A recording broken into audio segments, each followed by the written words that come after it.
Hello, good morning. पॉटमध्ये लावलेला हा देशी गुलाब, गुलकंदाचा गुलाब म्हणतात ह्याला, अतिशय सुंदर रंग असतो ह्याचा. खरं तर ह्याची काळजी घेणं खूप गरजेचं आहे.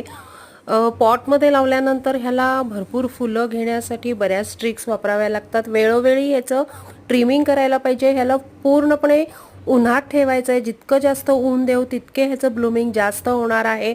त्याचबरोबर ह्याला दर 15 दिवसांनी चांगली खतं दिली पाहिजेत. त्याच्यामध्ये शेणखत किंवा लेंडीचं खत किंवा पानांचं खत द्यायला पाहिजे. त्याचबरोबर 1 चमचा एप्सम सॉल्ट दर महिन्याला एकदा द्यायचं आहे आणि ह्याला स्प्रे अगदी रेग्युलर मारला पाहिजे. ह्याला अंघोळ खूप आवडते, म्हणजे 2 दिवसातून एकदा शक्य झालं तर ह्याला अंघोळ द्यायची आहे. ह्याला कीटकनाशक रेग्युलरली दिलं पाहिजे आणि मातीतून ह्याला भरपूर खतं दिली पाहिजेत, तरच हे छान ब्लूम होणार आहे.